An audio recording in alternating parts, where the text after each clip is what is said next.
everyone, it's John here, and in this video we're going to take a look at conditional statements in Excel. So you probably know about the if function, but there are some other ways to create conditional statements in Excel. So we're going to explore some of those. And if you want to follow along, you can download the example files in the description below.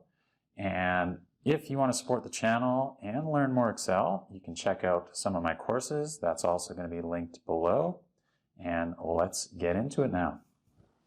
First up, we're going to take a look at the if function. So this one allows you to perform a logical test and then return a value if that test is true, or another value if that test is false.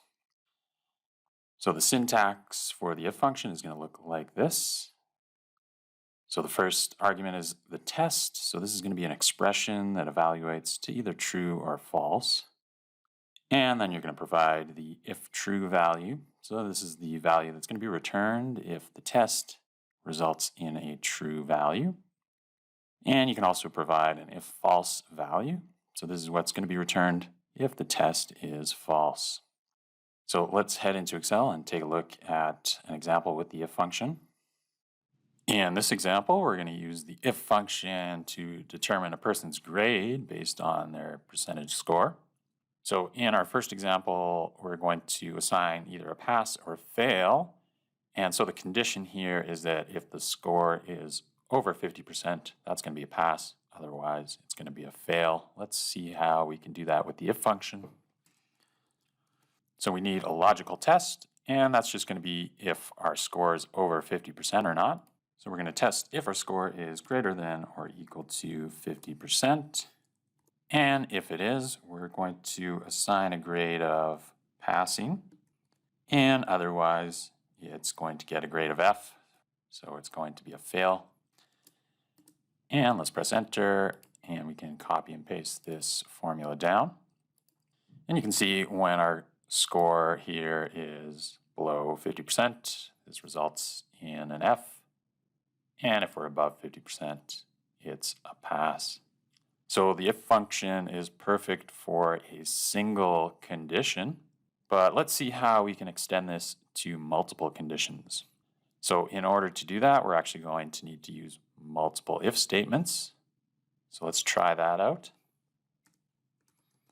So in this example, what we're going to do is we're going to assign an extra grade. So if the score is above 80%, we're going to consider that as excellent, and it's going to get a grade of E. So that's going to be our first logical test. We're going to test if the score is greater than or equal to 80%.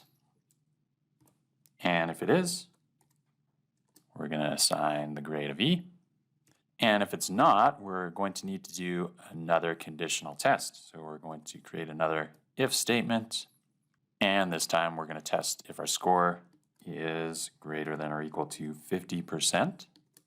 So we're going to see if it's a pass, and if it is, that's going to get the grade of pass.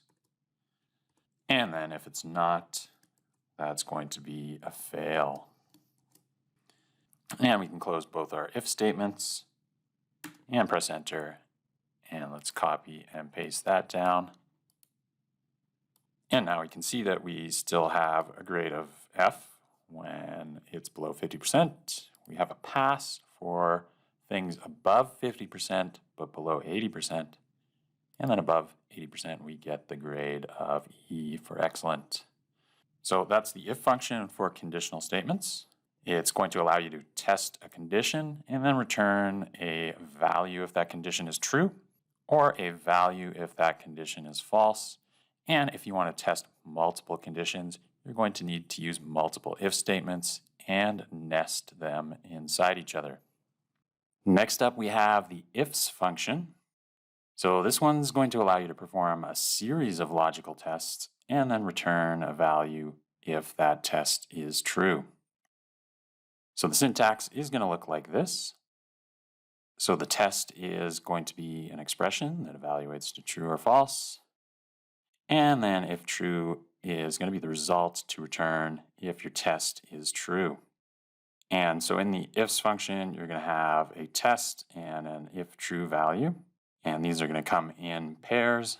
And so you can have multiple tests and value pairs in your ifs function. So let's head into Excel and take a look at this function.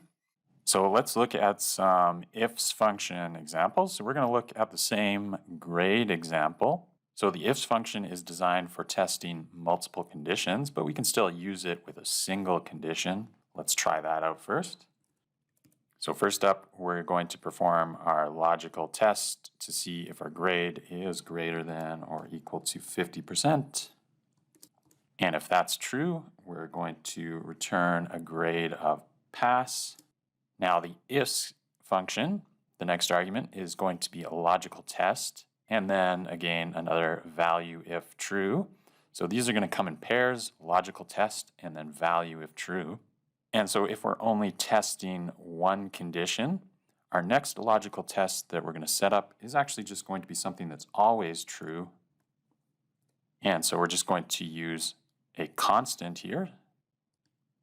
And then our value, if that is true, is going to be the grade of f in this case.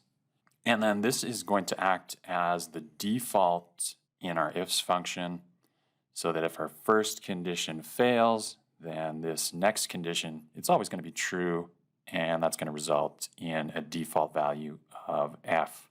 So let's press enter and copy and paste this down, and we get the same results here. So here we've got a score under 50%, and that results in our default value of f. Here we've got a score that's above 50%, so our first condition is true, and that's going to return the value of p then. Let's see how we can use our ifs function with multiple conditions. And our ifs function is actually designed for multiple conditions, so this is going to be a really easy process to extend. Let's try that out. So here our first logical test is going to be to see if our score is above 80%. And if that's true, we're going to return the grade of E. Next, we're going to see if our score is above 50%.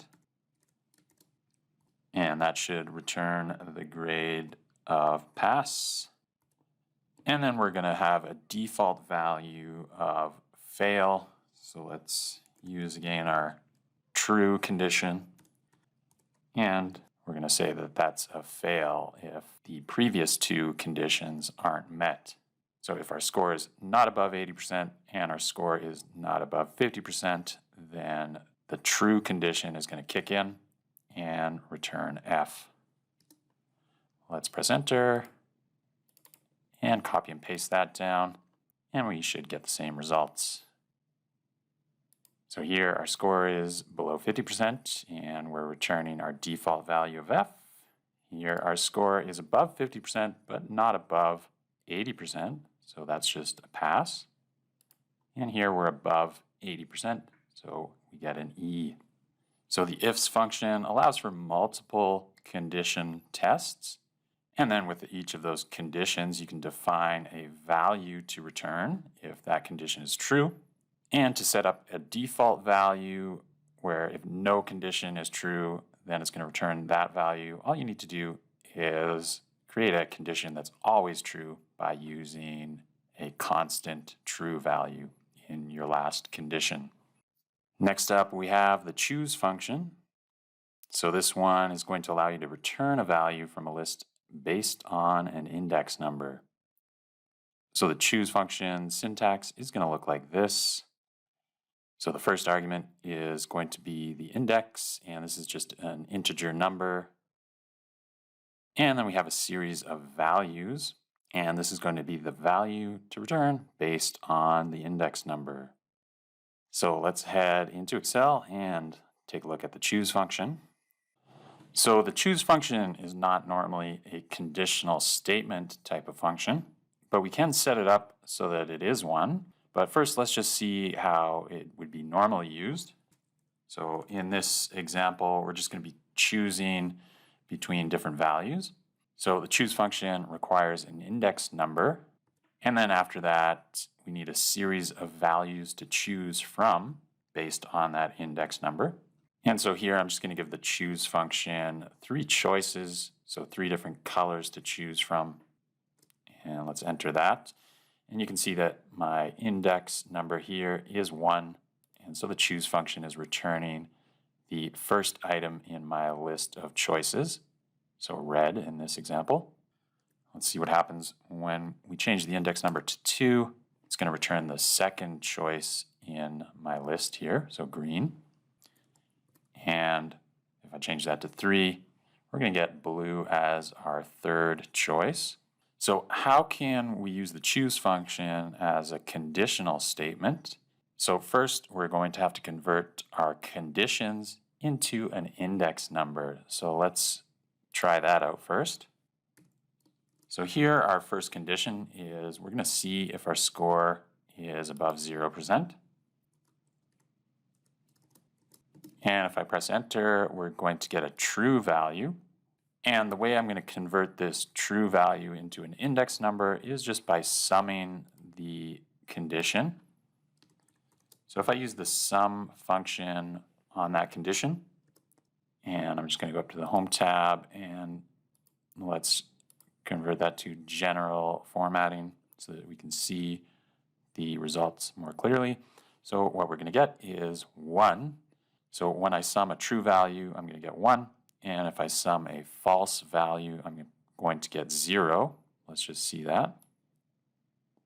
So these should all be 1 because every score is above 0%. But if I add in my next condition here, which is going to be that the score is over 50%, let's see what happens. And let's copy and paste that down. Then when I'm under 50%, I'm going to get an index number of 1. And if I'm over 50%, I'm going to get an index number of 2. So now we can use this as our index number in our choose function. So let's do that. So here is our index number created by our conditions and then summing those up. And now we just need to provide the values to choose from based on those conditions.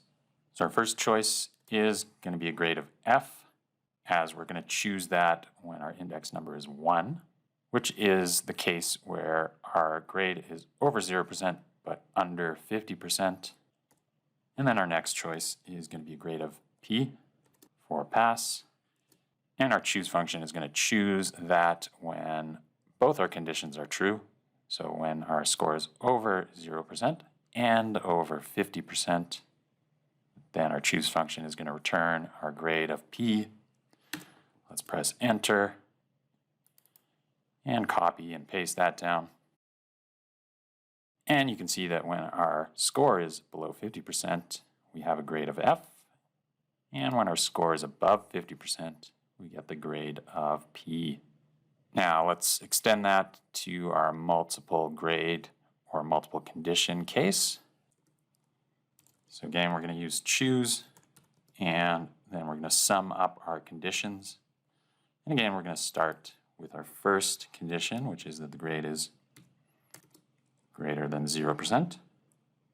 Next, we're going to test and see if our grade is over 50%.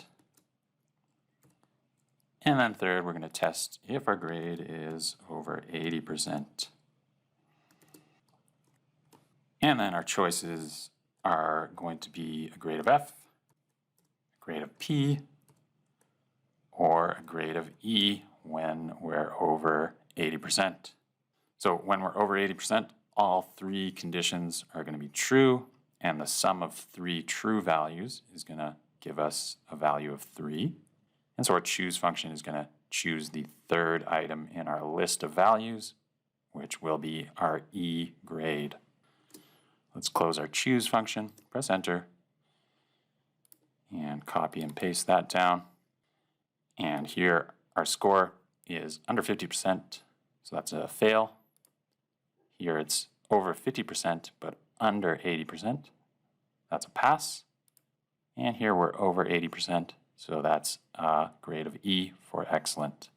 So that's how we can use the choose function as a conditional statement. First, we're going to have to convert our conditions into an index number by using the sum function.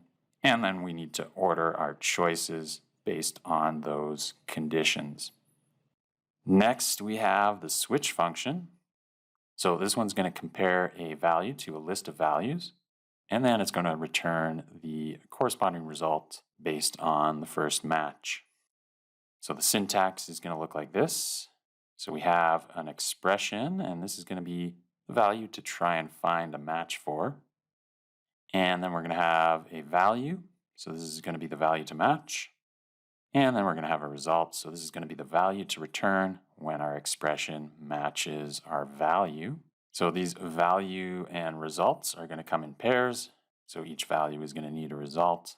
And then you can have as many of these as you require in your logic. And the switch function also allows us to define a default value if no match is found. So let's head into Excel and take a look at the switch function. In this example, we're going to use the switch function as a conditional statement. And to do that, we can use the switch true pattern. So if we set our expression as true in the switch function, then the switch function is going to search for the first true value in our list of values and results, and then return the corresponding result for that true condition or true value. So let's take a look at that. So here our expression, we're just going to use a true value. And then for each value in our value result pairs, we're going to create a condition. So here our first condition is going to be to see if our score is over 50%. And then the result that we want to return is a pass grade. And in this example, we're only going to have one condition and result pair. And then the switch condition allows your last argument to be the default value. So we can just provide the grade of F as our default value. And let's press enter.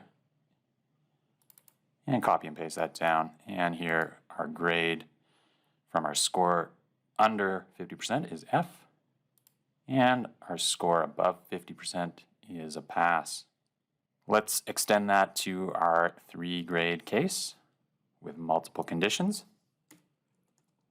So again, we're going to use switch true so that the switch function is searching for the first true condition. And here our first condition is going to be to test and see if that score is above 80%. If that's true, then we're going to return a grade of E. Next, we're going to test and see if our score is above 50%. And if that's true, we're going to return a pass. And then our last argument is just going to be the default value. So again, we're going to return a default value of fail. And let's press enter and copy and paste that down. And you can see here where our score is below 50%, it returns our default value of F. Here our score is over 50%, so it returns a grade of pass. And here our score is above 80%, so the switch function is returning our grade of E. So that's how we can use the switch function as a conditional statement. We just need to use the simple switch true pattern. And then each value and result pair in our switch function, the value is going to be a condition that we're testing. And then the result is the result that's going to be returned if our condition is true. With the switch function, we also have the option to provide a default value as our last argument. And so in this case, we can use a default value of fail for when our grade is below 50%. Lastly, we're going to take a look at XLOOKUP. So this one allows you to find and retrieve data from a table. So the XLOOKUP function is not traditionally a logical function, it's a lookup function, but we can actually use it to get similar results to our previous functions. So the syntax for our XLOOKUP function is going to look like this. So here the value is the value that we're trying to find in our table. Search is going to be the array to look in. And return is going to be the array to return values from. So all of these are required arguments for the XLOOKUP function, but XLOOKUP also has some optional arguments, And in this video, the only one we're going to take a look at is going to be the match mode. So this is going to be the type of match that our XLOOKUP function performs. So let's head into Excel and see how we can use XLOOKUP to perform conditional statements similar to our previous examples. So lastly, we can also use the XLOOKUP function to perform conditional statements. So in order to do this, we're first going to need to set up some lookup tables that define what grade to return based on what score. So here I've got a simple table that has scores in it and then corresponding grades. So we can use this table with the XLOOKUP function to return a grade of F when our score is under 50%, and then a grade of pass when it's over 50%. So let's see how we can do that. So with XLOOKUP, we're first going to need a lookup value. So we're going to be looking up our score, and then we're going to be looking in our column of score values here and returning the corresponding grade in this column here. And now the XLOOKUP function has an optional argument to return a value if nothing is found in that table. And so here I'm just going to return some text not found. And if I press enter right now, I'm not going to find any of these results because what the XLOOKUP function is doing is an exact match. So it's trying to find the exact value of 37%, which is not listed in this table.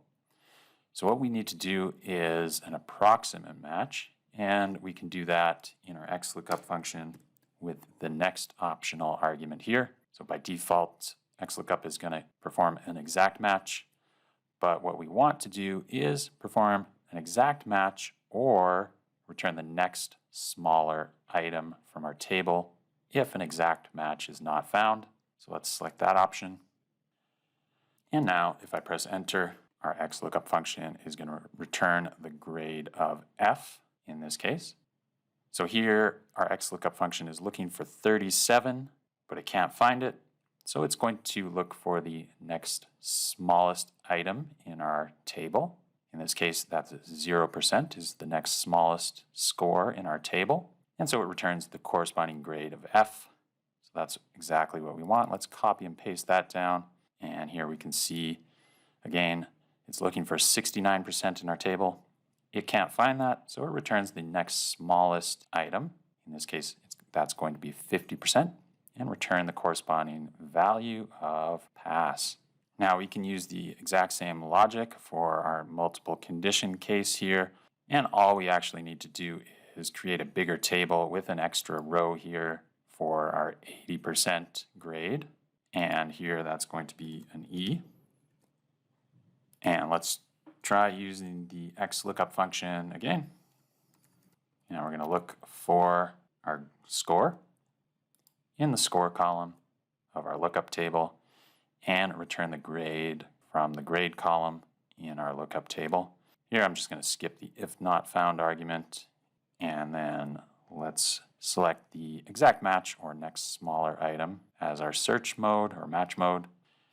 Press enter, and let's copy and paste that down. And again here we are searching for 37%.